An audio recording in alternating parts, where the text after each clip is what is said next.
Welcome to the Worker Co podcast, Minnesota edition. The Worker Co podcast exists to tell stories of employee ownership, to be a resource, expanding imagination for and access to broad employee ownership. We tell these stories because we believe employee ownership is a powerful tool to lift people out of poverty and create wealth for workers. I'm Kirsten Kennedy. I'm the Executive Director of the Minnesota Center for Employee Ownership. I'll be your host, and I'm thrilled to introduce our guests. Jeremy White, the founder of CodeWeavers. Jeremy served as CEO for 27 years and recently exited CodeWeavers to become an employee ownership trust. He wanted to do this because he wanted to provide for his employees, for their long-term health of the staff, customers, and the community that they are surrounded by. Jeremy is a graduate of Carleton College in Northfield, Minnesota, and an active volunteer with the FIRST Robotics Organization, which I had never heard of. Thanks for being here, Jeremy. Next, we have Derek Razo, managing partner and co-founder of Common Trust. He is a guide to business owners and companies transitioning to employee ownership models. Derek leads the business and product development, as well as providing a deep expertise in alternative ownership transactions. Derek is one of the nation's leading authorities on alternative ownership. He is passionate about creating an economy worth leaving to the next generation. So Derek, thanks for joining us too. Jeremy, tell us a little bit about yourself and CodeWeavers.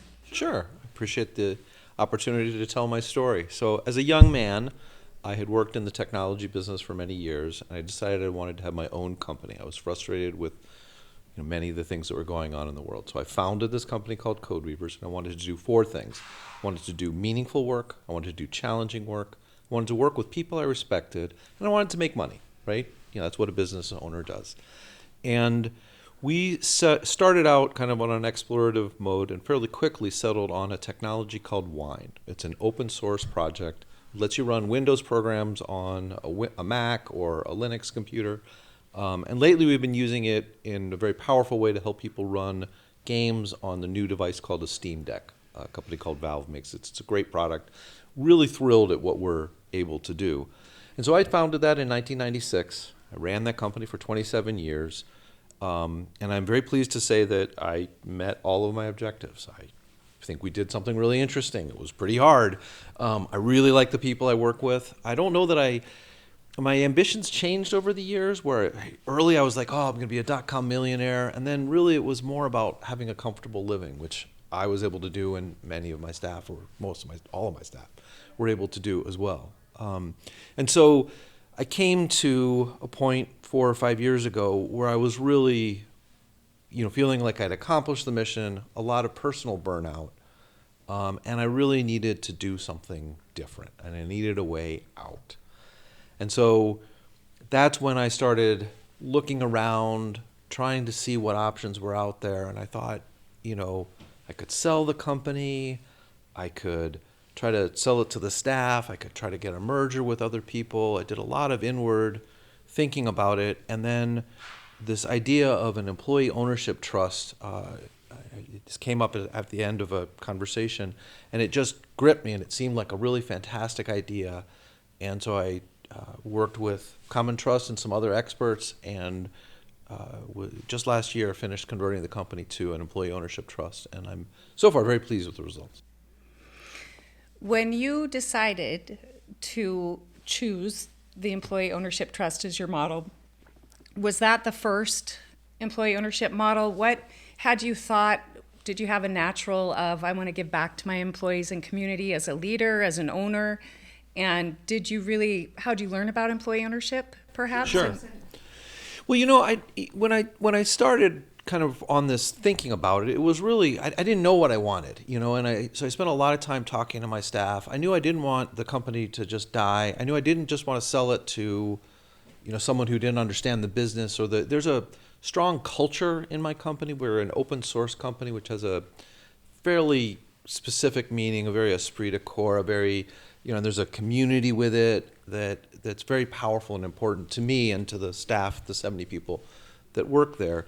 So I didn't just want to sell it, and not that I had people handing me bags of money and saying, "Hey, let me buy your company." That might have tempted me had that happened, but I don't know.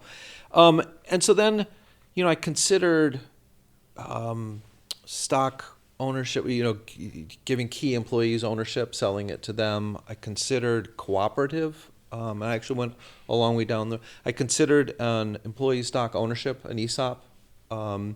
That didn't work for me because we have a fair number of international staff, and that was not suitable.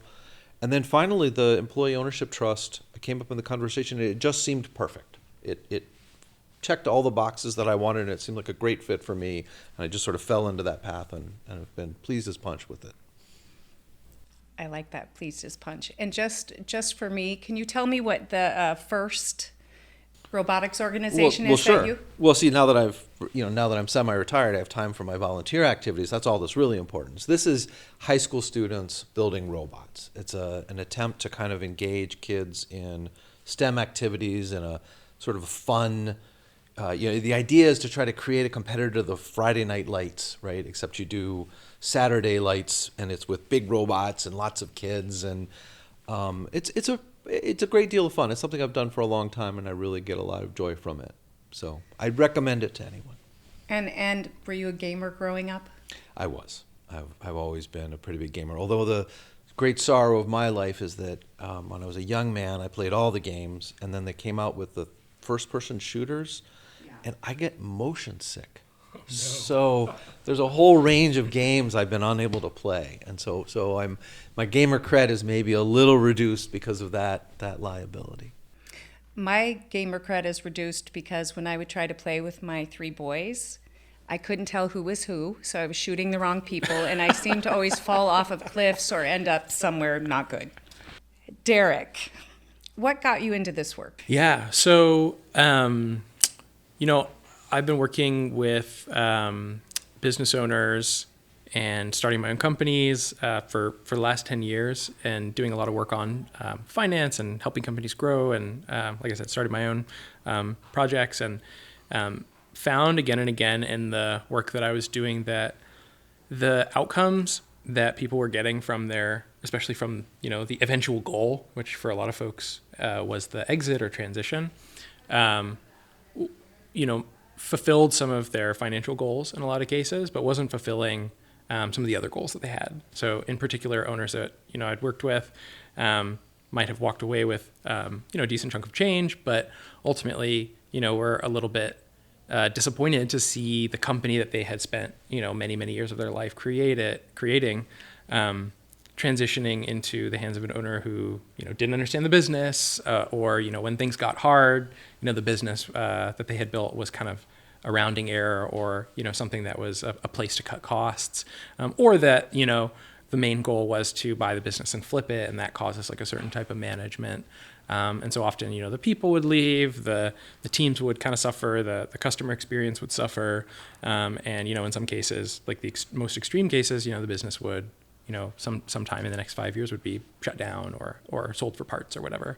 And that felt like a really solvable problem to me. Like surely there's just a better way. And so I got really excited about the opportunity to figure out a better way.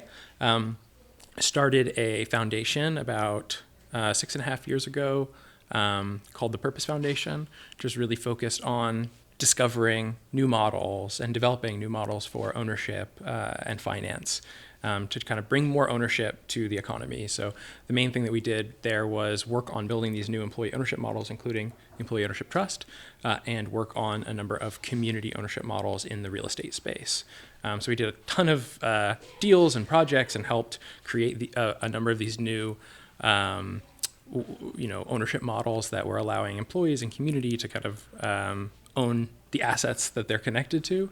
And that was super exciting, learned a lot, developed a lot of new approaches to that. And as I was doing that work over, a period of years, it just became more and more clear to me how critical this business transition moment is. By certain stats, depending on what you look at, we're in a moment where 3 to 5 business owners are going to be looking for a transition within the next 10 years, Jeremy being one of those. And the entirety of the private equity broker, conventional sort of market space, will probably absorb somewhere in the range of 4 to 5% of those businesses, providing a transition option for those folks. So that, to me, the more I learned about that and the more I worked directly with business owners, the more it started to just feel like, oh, this is a critical societal issue that employee ownership is a unique fit to solve, right? Because there's not going to, private equity firms aren't going to magically reduce their return expectations. There's not going to magically show up, 3 orders of magnitude or whatever more buyers. But there is one group that is really underutilized for the opportunity to transition these businesses, and it's the people in the businesses themselves. So that got me really excited at the opportunity to create something, that was taking the work we had done in that foundation, which was a bit more experimental and research oriented and education oriented, and say, okay, cool, this is actually ready for, the broad base of businesses in the economy, and let's find a way to take it to them. And that's where my co-founder Zoe and I kind of got together and said, let's build something that is a platform that can really scale this up and help more business owners do this transition.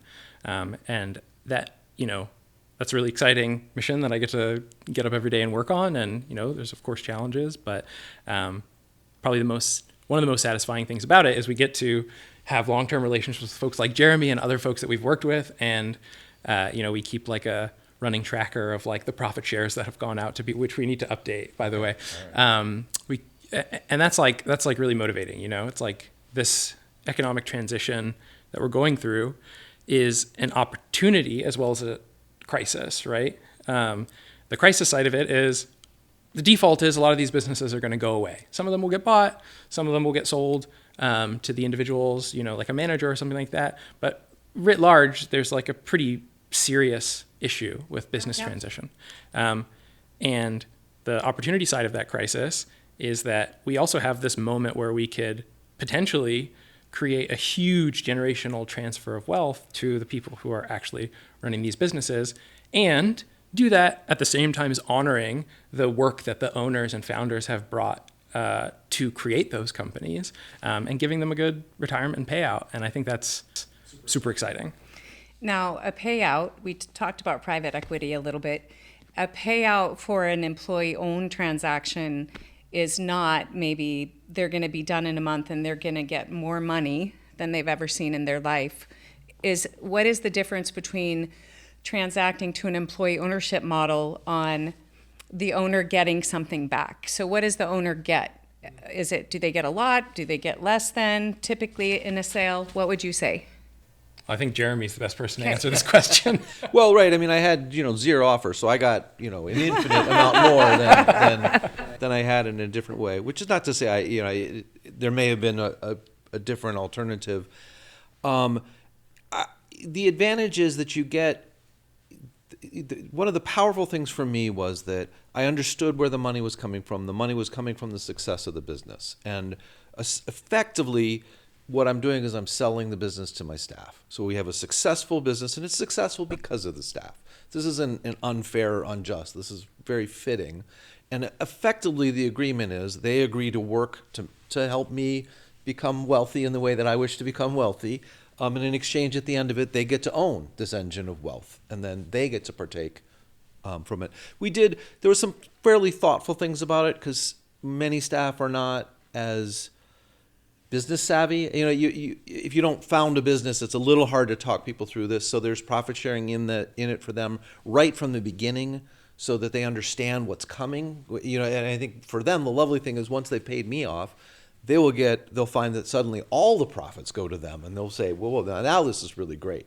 But obviously, I would like my money first, which I'm very much looking forward to. And you were okay with the fair market value, right? I so was you okay. didn't a fair market value. Correct. And Derek, you went to Berkeley? I did. And is that And obviously you studied something about finance. You must be good with numbers. I studied actually mostly computer science. Computer and a little science. bit of business. Oh, another connection, you two. Yeah. It turns out that most finance and legal stuff is like quite similar to code. Interesting, interesting. But you had a unique living situation at Berkeley, did you not? Yeah, so I spent some time while I was studying computer science and business. I spent some time in the Berkeley Student Co-ops, which is a historic co-op in Berkeley. It's a network of 19 properties, I think, at the time that is operated as a cooperative housing network. And that was a super impactful experience for me, kind of in a day-to-day way, kind of going back and forth between the business school where I'm learning about how to, raise venture capital and scale a company as fast as possible, and, then going to a dinner where, we're voting on the next month's grocery budget. And so I learned a lot about, more than anything, I think I just learned a lot about what was possible. Like, it just opened up my imagination. And I'm, really excited about a lot of the work that I've done since then on the Purpose Foundation, as well as with Common Trust, has been really about maturing that thinking, right? To say, like, okay, what are the models that really work? Co-op's not right for everybody. Voting about next month's grocery budget is maybe not how you want to spend your dinners, but there's something there, right? There's something there that is really special. Was that your first exposure sort of to a cooperative model? Totally, yeah. Okay. So, Jeremy, what is it about both you and your organization that made becoming an employee-owned company through an employee ownership trust the right decision? Well, so, I'm very fortunate to work with a great set of staff, right? And the company largely runs itself. I was the CEO up until last year, but I had, even at the end, the burnout is real. Yeah. And so even at the end, I had been backing away and setting up people to take over from me, so that I was well positioned in that regard, where I had a team of people who I felt could run the company and could run it effectively. We also had very much a culture of free software or open source is a very strong cultural movement, particularly in the technology space. It's the computer science equivalent of a cooperative. It's certainly got philosophical underpinnings are very much the same, where you're trying to contribute to the greater good, and that's an ethos that permeates the whole company, right? And so, as I look to exit, I don't want to destroy that. I don't want to harm it. I don't want to sell the company to a private equity firm that's going to come in and extract all the cash. Because first of all, as soon as you make that transaction, everyone will leave, and so then the value will, by doing that transaction, you destroy the value, which I didn't really want to do. At the same time, as I looked at other options, I didn't want to have conversations about 70 people sitting around the table deciding what coffee to buy, right? There are certain models that were not, a cooperative was we considered the cooperative, and we really, management by committee is not in my blood. I'm a huge believer in the free market economy, a capitalist. I started a business, right? Yeah. I'm not, I think that having an incentive to work is a very powerful thing, and I think having the market teach you whether you're doing it right or not is a really powerful thing. So we left in place, one of the beautiful things about the Employee Ownership Trust is the C Corporation that I founded 27 years ago is intact, and it's unchanged. It's the same company, the same management structure, the same, this successful engine is unchanged. What's happening is the owner is changing. So where I had been the majority owner, and I still am the majority owner, there will now be this new entity, this trust, that will become the owner. And so right now, the management and the board is obligated to do what's best for me, right? I'm the majority owner. That's what they're supposed to do. Or, in time, they will be obligated to do what's best for the trust. And the trust's purpose is to ensure, that the staff are well taken care of, that the community is well taken care of, that the technology, that the value we brought to the world is preserved and protected. And so I'm just thrilled at the way this has worked out. It's been simple, leverages what's there, and at the same time preserves the things I value most. That's a powerful outcome. Okay, Derek, could you just maybe share a little bit about employee ownership trusts, what makes them unique, what kind of businesses fit that model. I know with the employee stock ownership plan, you mentioned having workers overseas, so it wouldn't fit. So could you just share so our listeners might get more of an idea of what sort of business is good for an employee ownership trust? Yeah, so it's really flexible. We tend to say that, any business that is like has like a relatively stable history of profitability and is kind of in a going concern mode is going to definitely be a fit. And that can go from smaller businesses with as few as like 10 employees in some cases, all the way up to very, very large businesses. The most sort of famous trust-owned company now is Patagonia, although they're not exactly an employee ownership trust, but similar in principle. So yeah, it can be a fit for a really wide range of businesses. In terms of industries, our experience really maps closely to what already exists in the employee ownership universe. So, lots of professional services, lots of, manufacturing, construction, a few increasingly technology companies actually, because they create so much value. And especially if you're a sort of independent technology company, you've just got the option is really compelling for a lot of folks who have started those companies. And yeah, we're kind of, so those are just a couple examples, not comprehensive list, but that's a lot of what we're seeing. And in some of the models, there's the profitability. So for a successful employee stock ownership plan, some people say 1.25 and some people say 1.5. Is there more of a forgiving or a smaller amount you need to transact to an employee ownership trust, or is it similar?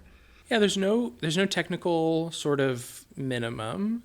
We will tend to say that if you're 3 to 500K EBITDA, let's talk about it. Let's see if it makes. Can you explain EBITDA to our listeners? Yeah, so 3 to 500K in sort of like a profit at the end of the year. You could think of it that way. Let's talk. Let's see if it's going to be a fit. And 500K up is, within reason. We can usually make a deal work there. And what is from the time, let's say I came to you and said, I'm really interested, my company looks good on paper, we've kind of have a culture of ownership and cooperation. What is typically from when I come through the door, I get referred to you or Sure. find out about common trust for that transaction, from sort of that beginning to the helping people afterwards, maybe with their culture and making sure everything's set up correctly? You asking about what does a process look like, or what's the timeline? Just timeline of the process. Yeah, timeline of the process varies a lot depending on what people want. Okay. We typically say that the minimum you should allot to a process like this is going to be 4 or 5 months. Okay. You can in theory go faster, but we like to give people a chance to kind of take their time with it in some cases. And then for a lot of folks we work with, they want to do it over a sort of slower, longer period of time. I think it was... We did about a year. A year? Yeah. Do you think that was pretty... Yeah, and and I was setting the pace as much as anything, right? It could have gone faster. I could have taken more time. It was just right. It's Goldilocks, right? It's Yeah, we've got some folks who take a even longer period. We got some folks who are like, signing up with us now who are like, let's get this done by the end of the year. So it's all over the place, and it depends on your goals, right? Because we're not in these processes. One of the things that's important to note that's really different from an external sale. Like sometimes we talk about the difference between an outside sale, which is to a third party, and an inside sale, which is to employees in whatever form. Yeah. And the important thing to know about a difference here to know is that with an outside sale, you're really trying to get all the pieces in exactly the right place at exactly the right moment, right? And so, things like you want the profitability to look a certain way for the potential buyer. You want the market to be in a certain place in order to make sure, there's a lot of cash in that market so you can get a premium. You want, there's a lot of, maybe you cut some costs before the sale so that you can kind of enhance the value of the company. There's a lot of practices around how you prepare for sale that boil down in some way to like lining up all the pieces just right? It's not quite that way, right, with an inside sale, because you've got a lot more control over the timeline. You've got a lot more control over the payout structure. You've got a lot more, certainty about where the money's coming from. And so you have a lot of there's a lot of flexibility there in terms of how you might approach the process and what you need to have in place and what might need to be built as a part of the transition. And then just a quick follow-up. If, say, Jeremy did not want to exit, if someone chose an employee ownership trust, could Jeremy have still sold to the employees through the trust structure, been paid back a fair market value, and then stayed and worked at the company until he wanted to be done? Totally. Okay. I think, Jeremy, you still do some work with the I'd company, still do right? some work with the company, yeah, and I totally could be as involved as I would like to. I'm enjoying, working on the high school robotics instead. But it's nice. It's nice not to be burdened with the burnout. That's been a joy to me. The burnout is real. Yeah. It is real. Not a lot of self-care for when you own companies. We all know. Yep. What would you say some important aspects of their business, like talk about books or finances, that you would say to entrepreneurs that are just starting out to help them prepare for employee ownership in their future? I'll be curious what you think about this, Jeremy. I'm in the middle of building my companies, so Jeremy's the one who's already Well, exited. I think the nice thing for me is it worked despite, I hadn't prepared, and it worked very well for me. Little mechanical things is I would do a C Corp, not an S Corp. I think Okay. that's more straightforward. You might know that better. The other thing is a simpler cap table. One of the things I had done And is explain cap table for our so listeners. simplified ownership Okay. structure. One of the things I had done as part of sort of sharing is I had done stock options. So I had a lot of staff who owned a little bit of the company, which was sort of a nice idea, but it didn't work out quite the way I had wanted. So if you are thinking of sharing the benefits of the company with your staff, I'd actually hold back on doing something like stock options to keep the ownership simple and then introduce the employee ownership trust sooner as a great vehicle. I think it's a great option as a way of sharing that ownership rather than some of the other methods like stock options. The problem you get, for belaboring it, but the problem you get with the equity-based ones is they're permanent and they're inflexible. So if you give stock options to Bob, because Right. Bob's killing Right. it, and then Bob decides he wants to become a veterinarian anymore, Bob still owns all those shares, and it's not really commensurate to the work he's doing. Whereas with a trust, you can have it set up to be flexible so that Bob can go off and be a vet, and you can thank him for his service, but then Betty, who's coming and doing a great work, can now participate. It's just more dynamic and more flexible. Did you, Jeremy, did you do open books with your employees? You talked about being open source. And so that is really sort of that cooperative, we're going to do this together. So it sounds to me like you already had a culture of cooperation and ownership. Yeah, we very much had a culture of open books, and not to the extent of like sharing salaries, but to the extent of everyone knew what the finances of the company were, what the overall profitability was, and so people could kind of understand. And then when we design the transaction, there was a great deal of transparency about this is how we plan to fund it, this is what the numbers will look like, that we'll hope will look like, and they've turned out that way so far, right? So that people could really understand exactly how the numbers would work. That was a fairly important part of this as well.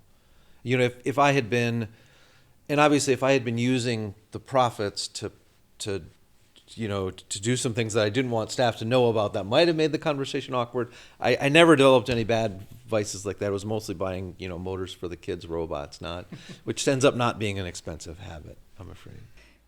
So moving out, Jeremy, of once you're paid back and you've stepped back a little bit, I know you mentioned earlier you'll go back and do some special projects. You serve on the board. I do. Too. What has it meant for you? What time did you get back? What time did you get back? Share with all the entrepreneurs out there. Awkwardly, I don't mean for this to come off as mean-spirited, but one of the greatest sources of joy I have is my now CEO. I will go into the office to visit and say hi to folks, and he'll come in and he'll close the door and he'll express some problem and ask for my advice. And it's an incredibly wonderful feeling to know that that's not my stress anymore. That's his, and it's mean for him, right? And I don't mean, sorry, James, right?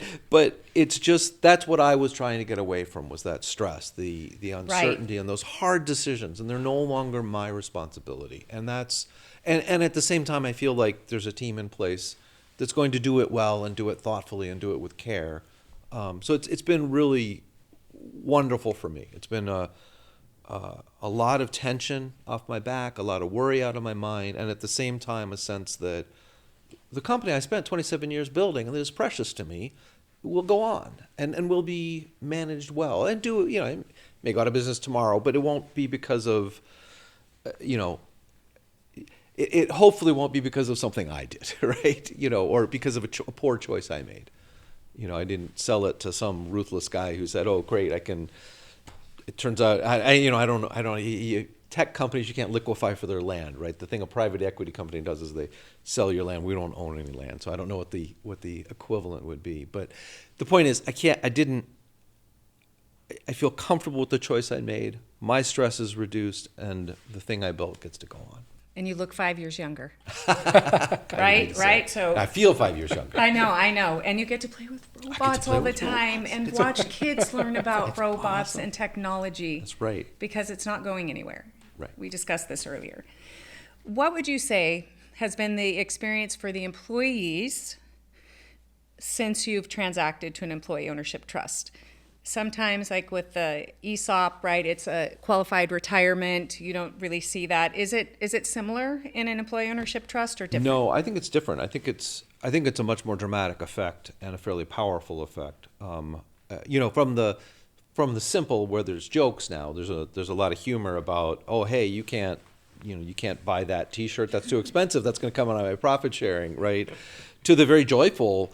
That was a great check I just got. We had a great year, so people got nice checks. And I tell you, there's nothing that makes people happier than being able to go back to their family with more money than they thought they would have.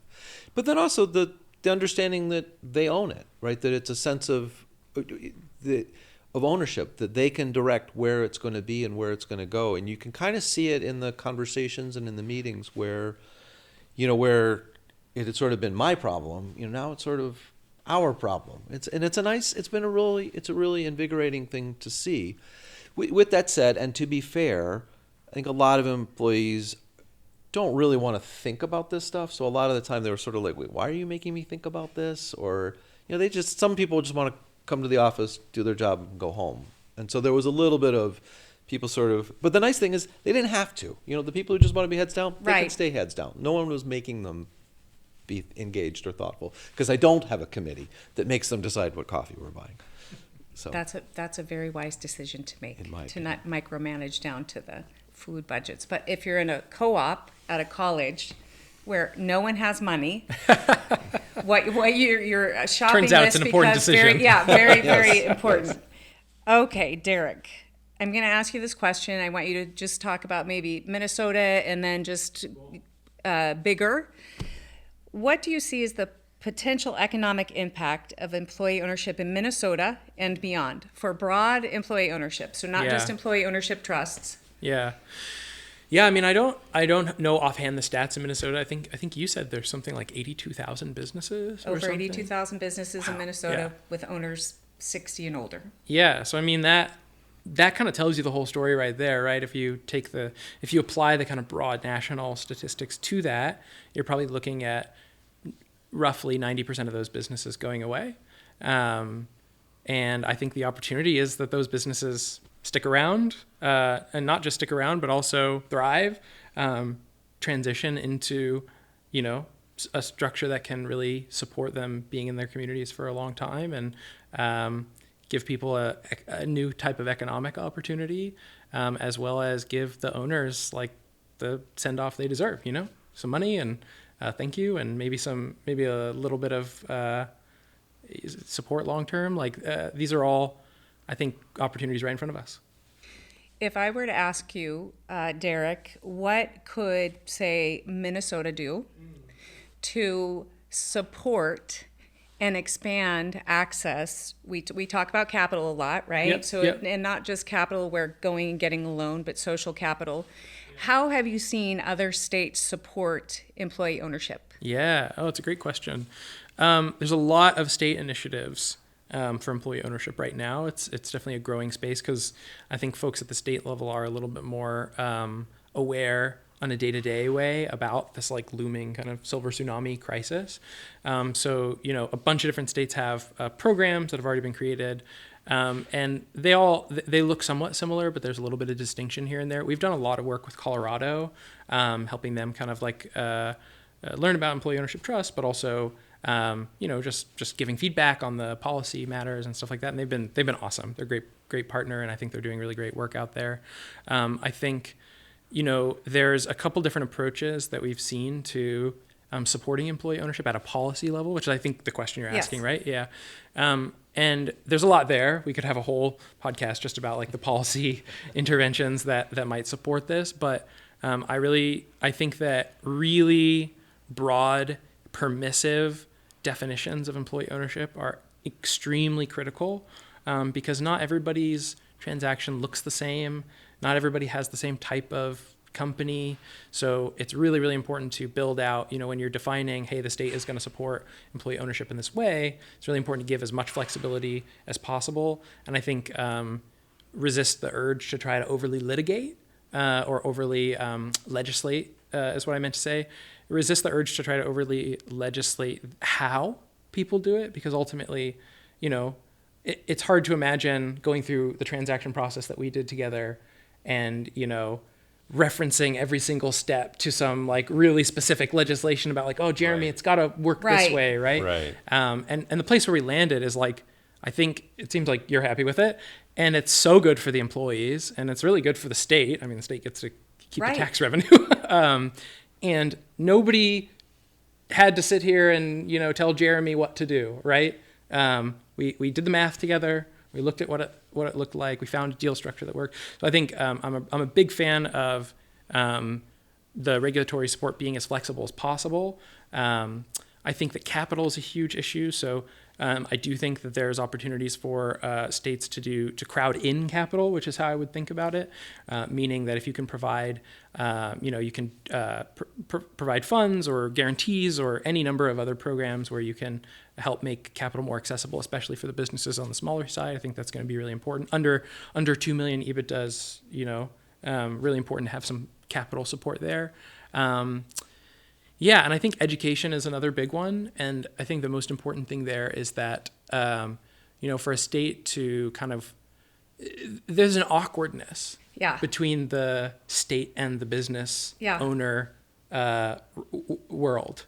Right. And, it's not really a mystery why that might be, because the state collects taxes and the owners Don't want to have to pay taxes. don't want to have to pay taxes. I hope that's not a controversial thing to say. I think we all know that. So I think, if a state program is going to take on the education challenge, it's just really, really important to have not just technical professionals like myself. I'm a technical professional. We advise the states, but I think it's absolutely critical that the voices of the owners, Yes. as a part of whatever that process looks like, whether it's the policy design or the education, because any business owner who's listening to this right now is thinking to themselves, when was this guy going to shut up so that Jeremy can talk more? And I think that's really critical. Well, I like listening to you.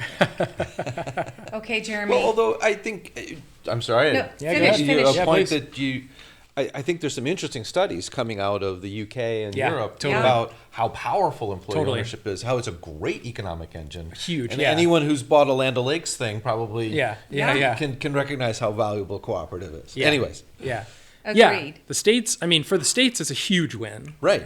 Right. Of course. And for the employees, it's a huge win. And I think we're, to the degree that the state can make it a huge win for the owner, that's going to be the key unlock.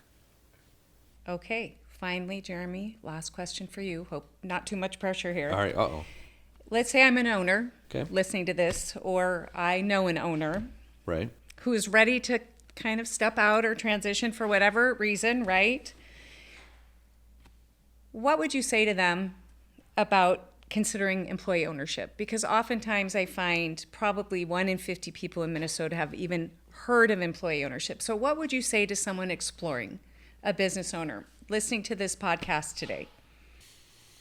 Well, it's awkward because to me it worked so very well, and to me it feels like the right solution. And so I sort of feel like it should be 45 out of 50 people think about it. It's also, there's fantastic resources. There's very helpful organizations like MNCEO and the national organization for other states and service providers like Common Trust.